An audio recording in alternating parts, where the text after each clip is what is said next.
నమస్తే welcome to my channel anchor Swarnahani. Praveen Pagadala దైవజనులు pastor.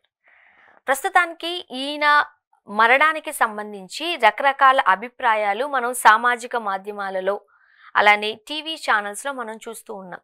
కొంతమందిది ముమ్మాటికి యాక్సిడెంటే అంటున్నారు, మరికొంతమంది 600 106 ఇది హత్యగా పరిగణించాల్సిందే అంటూ మాట్లాడుతున్నారు.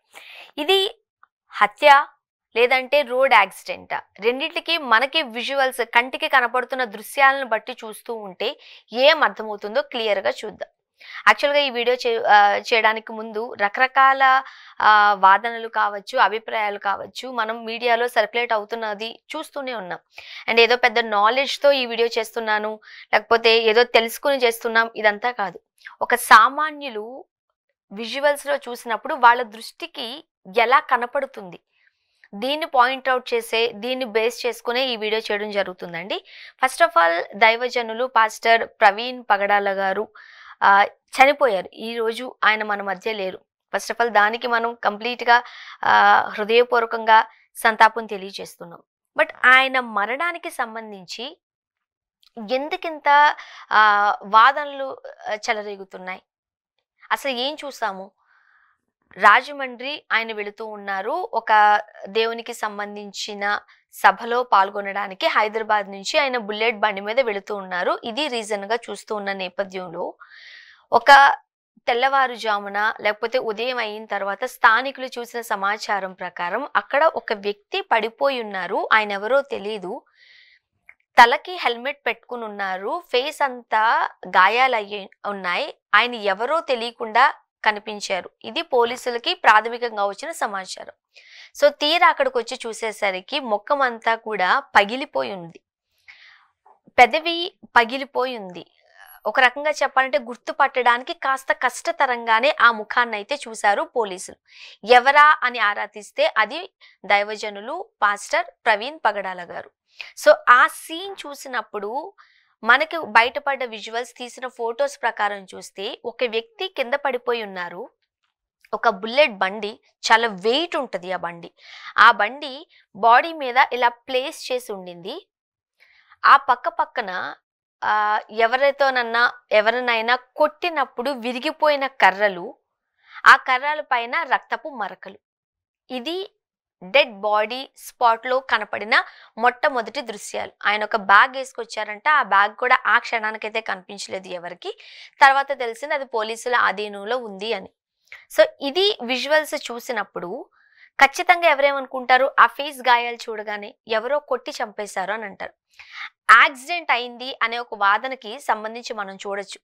చాలా మంది రకరకాల యాక్సిడెంట్స్ని మనం చూస్తూనే ఉంటాం. ఒక వ్యక్తి ఫాస్ట్గా వెళ్తున్నప్పుడు, స్లోగా వెళుతున్నప్పుడు ఏదైనా ఒక కారో లారీనో ఆర్ఎల్స్ బైక్ని ఢీ కొడితే, వెళుతున్న బండిని ఇంకొక బండి కొట్టినప్పుడు బాడీ మనిషి ఇలా పడిపోతే ఇలా ఆ వెహికల్ పడుతుందా అండి? మనిషి ఒక దగ్గరికి తోసివేయబడితే మరో పక్కకి ఏ వెహికల్ అయితే ఉందో అది తోసివేయబడుతుంది. లేదనంటే ఏ కాలు మీదో, ఏ చేయి మీదో ఎక్కడో ఒక పాట దగ్గర అది మేబీ పడి ఉండొచ్చేమో కానీ ఏదో ప్లేస్ చేస్తున్నట్టు బండి ఎలా పడి ఉంటుంది? ఆ పాసిబిలిటీస్ ఎంతవరకు ఉన్నాయి? ఇది తెలివైన వాళ్ళు, చాలా జ్ఞానవంతులు మాత్రమే తెలుసుకునే విషయం కూడా కాదు. సామాన్యులు, ఏమీ చదువుకోలేని వాళ్ళు, క్రైమ్ అనేది పెద్దగా తెలియని వాళ్ళు సడన్గా అలా చూసినప్పుడు వాళ్ళకి క్లియర్గా ప్రతి మనిషికి, హ్యూమన్ సైకాలజీకి, మన మైండ్కి అర్థమవుతుంది. ఎందుకంటే మన కంటిని బట్టి అక్కడ ఏం జరిగిందో మనం ఊహించవచ్చు. చాలా నీట్గా, చాలా మంచిగా బండిని ప్లేస్ చేసి ఉన్నారు. ఇక బండి గురించి చెప్దాం.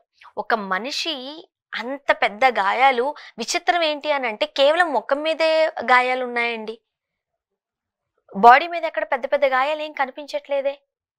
క్లియర్గా మనకు చూస్తే అర్థమవుతుంది. అంత పెద్ద గాయాలు ఓన్లీ ముఖానికి మాత్రమే జరిగినప్పుడు బండికేం గీతలు పడవా? చక్కగా ముస్తాబైనట్టు చాలా మంచిగా బండి కనిపిస్తోంది. ఓన్లీ ఆ హెడ్లైట్ దగ్గర, అది కూడా ఏదైనా గుద్దినప్పుడు, యాక్సిడెంట్ అయినప్పుడు జరిగిన హెడ్లైట్ విరిగిపోవడం ఇలా కూడా ఏం కనిపించట్లేదే. దాడి జరుగుతున్నప్పుడు, దానికి కూడా దెబ్బ తగిలినప్పుడు జరిగే ఆ సంఘటనలాగే అది కనిపిస్తుంది. బండి చాలా నిక్షేపంగా ఉంది, అది ఎట్లా సాధ్యం అంటారు? అంతు చిక్కని ప్రశ్నలు ఇవన్నీ. అసలు అంతే చిక్కవా? కాదు కదా! చాలా జాగ్రత్తగా, చాలా నీట్‌గా అలా చూస్తేనే మనకు అర్థమవుతున్న సంఘటనలు అవి. బండికి యాక్సిడెంట్ అయితే కర్రల మీదకి రక్తపు మరకలు ఎలా వచ్చాయి? అండ్ ఆయన టీ షర్ట్ పైన రక్తపు మరకలతో నిండిన, ఒక బురద నిండిన ఒక ఫుట్ ప్రింట్ ఎట్లా వచ్చింది? ఇవన్నీ సామాజిక మాధ్యమాలలో సర్క్యులర్ అవుతున్నాయే కదా! యాక్సిడెంట్ ఎలా జరిగితే, జరిగిన ఇన్సిడెంట్ చూస్తుంటుంటే ఎలా ఉండింది? కడు బాధాకరమైన విషయం ఏంటి అనంటే, ఇది ఒక మతానికి సంబంధించి అంటగడుతున్నారు. అది ఎంతవరకు కరెక్ట్? మనది భారతదేశం, ప్రజాస్వామ్య దేశం, లౌకికవాదం. మనం అందరూ భారతదేశంలో అందరూ ఎన్ని మతాలైనా ఉండొచ్చు, ఎన్ని కులాలైనా ఉండొచ్చు, ఎన్ని పద్ధతులైనా అవలంబించే వాళ్ళు ఉండొచ్చు. బట్ భారతదేశం యొక్క గొప్పతనమే మనమందరం మనుషులం. కులాలు, మతాలు ఎవరికి వాళ్ళు ఆపాదించుగాక, పక్కన పెట్టేద్దాం. ఇది ఒక క్రిస్టియన్ దైవజనుడికో పాస్టర్కో సంబంధించిన విషయం గురించి మాత్రమే కాదు. ఇదే ఇన్సిడెంట్ ఎవరికి సంబంధించి జరిగినా సరే ఖచ్చితంగా వాయిస్ వినిపించాల్సిందే. అక్కడ ప్రవీణ్ పగడాల గారు ఒక వ్యక్తి, ఒక మనిషి, ఒక హ్యూమన్ చనిపోయారు. 2 ఆడబిడ్డలకు తండ్రి అయిన కుటుంబం అంతా రోధిస్తుంది. ఆ వ్యక్తి ఎలా చనిపోయారో, లేకపోతే అసలు ఏం జరిగిందో ఆరా తీయడం కన్నా ముందు మతాన్ని ఎందుకు పులుముతున్నారండి? అసలు అర్థం కాని విషయం అది. హిందువులకి సంబంధించి ఒక ఇష్యూ జరిగినప్పుడు, ఒక పూజారికి ఒక గుడి దగ్గర అవమానం జరిగినప్పుడు రాజకీయ నేతలు అందరూ వచ్చి ఆయన్ని కలిశారు, ఆయనతో మాట్లాడారు, మీకు మేమున్నామన్న భరోసా ఇచ్చారు. ఈరోజు ప్రవీణ్ పగడాల గారు ఒక ఒక క్రిస్టియన్ మతానికి సంబంధించిన వ్యక్తి కావడం వల్ల, లేకపోతే ఆయన కొన్ని ఆర్ఎస్ఎస్కి సంబంధించో లేకపోతే ముస్లిమ్స్కి సంబంధించో ఆయన ఒపీనియన్ని బయట పెట్టడం వల్ల తెలియని విషయం ఏంటి అనంటే, ఆయన చనిపోయిన తర్వాత రోజు ఏ ఒక్క న్యూస్ పేపర్లోనూ ఈ వార్త రాలేదు, ఎక్సెప్ట్ ప్రజాశక్తి ఛానల్లోనే ఇంత కాలం పడింది. ఇంకా ఏ న్యూస్ పేపర్లోనూ ఈ విషయానికి సంబంధించిన వార్త రాలేదు. ఇప్పుడు క్రైస్తవ సోదరులంతా బయటకు వచ్చి గగ్గోలు పెడుతున్న తరుణంలో ఇప్పుడు కాలమ్స్ రాస్తున్నారు ప్రధాన దినపత్రికలన్నీ. ఎక్కడికి వెళ్ళిపోతున్నాం మనం? దట్టు మీడియా వాళ్ళు ఏ పని చేస్తున్నారు అనంటే చాలా ఇబ్బందికరమైన పరిస్థితి అది. మీడియా ఎప్పుడు కూడా ఎవరికి కొమ్ము కాసే పరిస్థితి లేదు, ఉండకూడదు. ఇది ఓన్లీ ఒక పాస్టర్కో ఒక దైవజనులకో జరిగింది వల్ల మాత్రమే కాదండి. మనిషిగా ఎవరికి జరిగినా ఖచ్చితంగా స్పందించాల్సిందే. కులాలు, మతాలు అంటగట్టడం కాదు. అండ్ నెక్స్ట్ ఇక్కడ ఇంకొక విషయం కూడా మనం గుర్తు చేసుకోవాలి.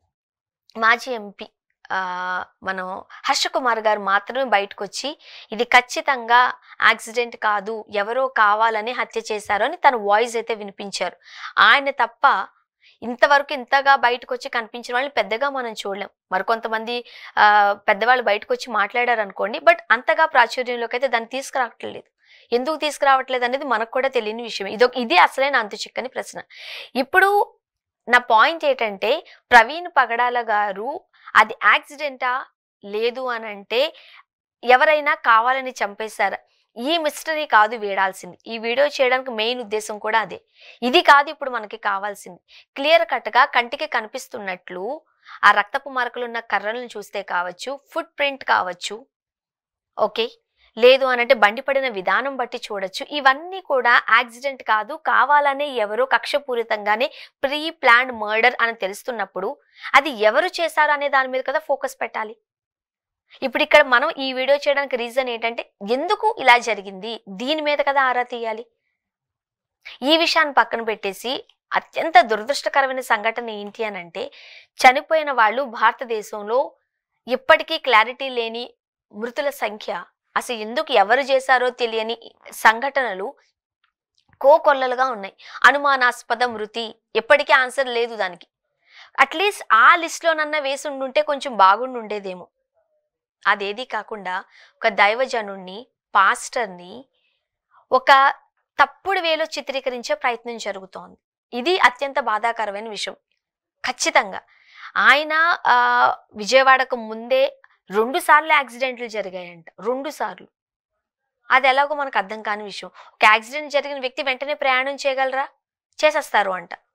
అండ్ మనం విజువల్స్లో చూసినట్టయితే ఒక పార్క్లో కూర్చుని ఉన్న సంఘటన, ఇంత మండు టెండలో సమ్మర్ స్టార్ట్ అయింది, ఎక్కడైనా హెల్మెట్ తీయట్లేదు. పిక్స్లో మనం చూసినట్లయితే ఇలా కూర్చున్న వ్యక్తి బ్యాక్గ్రౌండ్ క్లియర్గా తెలుస్తుంది, అది డే లైట్ సన్ లైట్లో జరిగింది, అది హైవేపై జరిగింది కూడా కాదు, ఒక పార్క్ అని చెబుతున్నారు పోలీసు వారు. కానీ అంతసేపు 8:20 వరకు ఆయన పార్క్లోనే కూర్చున్నారంట. కుటుంబ సభ్యులు చెబుతున్నారు అది మా అన్న పర్సనాలిటీ కాదు అని. దాన్ని ఎందుకు గుర్తించట్లేదు? ఆ వైపు ఆ కోణంలో ఎందుకు విచారణ చేయడం లేదు? రాత్ర ఆయన మద్యం షాప్లో మద్యం కొంటున్నట్లుగా ఒకటి వచ్చింది, ఒక పిక్చర్ వచ్చింది.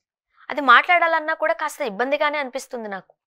ఎందుకనంటే క్లియర్ కట్గా సీసీటీవీ ఫుటేజ్లో ఆ ఫేస్ కనపడుతుంది. ఒక్కొక్క ప్రాంతానికి ఒక్కొక్క ఫేస్ కట్స్ ఉంటాయి. ఓకేనా కదా, అందరికీ తెలిసిన విషయం. 2 తెలుగు రాష్ట్రాలలోని ప్రజలు మనందరిది ఒక ఐడెంటిటీతో ఉన్న ఫేస్ కట్స్ ఉంటే, వేరే ప్రాంతానికి కావచ్చు లేకపోతే వేరే రాష్ట్రానికి చెందిన వ్యక్తుల ముఖాలు కాస్త వేరుగా ఉంటాయి. మద్యం దుకాణంలో మద్యం కొంటున్న వ్యక్తి యొక్క ఫోటో క్లియర్గా చూసినట్లయితే ఆయన ప్రవీణ్ పగడాల గారిలా కనిపిస్తున్నారా? చాలా మంది జూమ్ పెట్టి తీస్తున్నారు, ఐబ్రోస్ గురించి మాట్లాడుతున్నారు. ఆ ఐబ్రోస్ వేరు, ఈ ఐబ్రోస్ వేరు, ఆ పర్సనాలిటీ, ఆ చెస్ట్ వేరు. ఆ వైపుగా ఎందుకు ఒక అనుమానం వ్యక్తమవుతున్నప్పుడు పోలీసు వాళ్ళు ఆ దిశగా ఎందుకు విచారణ జరిపించట్లేదు? ఎవరి ప్రలోభాలకైనా లోబడుతున్నారా? అనుమానాస్పద మృతి అన్న క్వశ్చన్ పెట్టేసి ఉండుంటే బాగుండేదేమో. ఎందుకంటే ఇప్పటికే ఆ కుటుంబం క్షమించేసింది. మేము కక్షపూరితంగా వ్యవహరించాలని అనుకోవట్లేదు, ఇది ఒక యాక్సిడెంట్ కాదు, ఎవరో కావాలని చంపారు, అనుమానం వ్యక్తం చేస్తున్నారు. బట్ అది ఎవరైనా సరే మేము ఫర్గివ్ చేసేసామని చెప్పేశారు కదా. ఇంకా ఎందుకు ఒక వ్యక్తి పైన బురద జల్లే ప్రయత్నం? ఆయన పచ్చి తాగుబోతుగా దొంగ దొరికేశాడు అంటూ థంబ్నెయిల్స్ పెట్టి. భారతదేశంలో ప్రజాస్వామ్యంలో లౌకికవాదంలో ఉన్న మనం అట్లీస్ట్ మనుషులుగానన్నా వ్యవహరిస్తున్నామా? మనుషులుగానైనా ఆలోచిస్తున్నామా? మళ్ళీ మళ్ళీ మళ్ళీ మళ్ళీ మాట్లాడదాం ఇదే విషయాన్ని. ఆ కుటుంబం వాళ్ళని క్షమించి వదిలేసింది. అనుమానాస్పద మృతిగా ఇప్పటి వరకు ప్రముఖులు కూడా అది ఎవరు చేశారు, ఎందుకు చేశారు అనేది నిజాలు లేక, నిర్ధారణ లేక పెండింగ్లో ఉన్న కేసులు చాలా ఉన్నాయి. అలా ఉంచినా బాగుండేదేమో. ఆయన ఒక తాగుబోతుగా చిత్రీకరించే ప్రయత్నం. సభ్య సమాజంలో మనుషులుగా ఉన్న మనకి కులాలు మతాలు ఆపాదించేసి ఎందుకు? క్రైస్తవులు మన సోదరులు, ముస్లిమ్స్ మన సోదరులు, హిందువులు మన సోదరులు, బౌద్ధులు మన సోదరులు, సిక్కులు మన సోదరులు, అందరం కలిసికట్టుగానే ఉంటున్నాం కదా, ఉండాలి కూడా. మనకు నచ్చిన మతాన్ని, మనం నమ్ముతున్న విశ్వాసాన్ని మనం ఫాలో చేస్తాం. బట్ ఖచ్చితంగా పక్క ఉన్న వాళ్ళకి రెస్పెక్ట్ ఇవ్వాల్సిన అవసరం ప్రతి ఒక్కరికి ఉంది. అదే భారతదేశం యొక్క గొప్పతనం. దాన్ని ఎందుకు మర్చిపోతున్నారు? ఈరోజు ప్రవీణ్ పగడాల గారి ఇష్యూకి సంబంధించి ఇన్ని విషయాలు బయటపడుతున్నా పోలీస్ యంత్రాంగం ఆ కోణంలో విచారించకుండా కొన్ని ప్రముఖ ఛానల్స్లో కావచ్చు, లేదు అనంటే ప్రముఖ దినపత్రికల్లో కావచ్చు, ఎందుకు ఒక నిందపూరితంగా తప్పుడు ప్రచారం చేసే విధంగా తప్పుడు థంబ్నెయిల్స్ పెట్టి తప్పుడు హెడ్డింగ్స్ పెట్టి రాస్తున్నారు? దీని వెనక ఎవరున్నారు? అసలు కుట్ర కోణం ఏంటి? ఇది ఇప్పుడు తెలియాల్సిన విషయం. ప్రవీణ్ పగడాల గారు యాక్సిడెంట్లో చనిపోయారా, లేదు అనంటే ఎవరైనా కావాలని చంపేశారా? దీనికన్నా ముందు తెలుసుకోవాల్సిన విషయం, కక్షపూరితంగా ఎందుకు మీడియా వ్యవస్థలు వెళ్తున్నాయి? ఎవరి ప్రలోభాలకి లోబడి పోలీస్ యంత్రాంగం పనిచేస్తుంది? ఇది ప్రతి క్రిస్టియన్లోనూ, లేదు అనంటే ప్రవీణ్ పగడాల గారి అభిమానుల్లో రేకెత్తుతున్న ప్రశ్నలు. మరి దానికి సమాధానం పోలీస్ యంత్రాంగం ఏం చెబుతుంది? ఇప్పటికైనా ఒక క్లారిటీగా ఉంటుందా? లేదు అనంటే మతాలు, కులాలు ఇవన్నీ పక్కన పెట్టేసి పాజిటివ్ వైబ్ గాను, లేదంటే జరుగుతున్న నిజాలు ఆధారాలకు అనుగుణంగా ఇన్వెస్టిగేషన్ చేస్తారా? తెలియాల్సి ఉంది.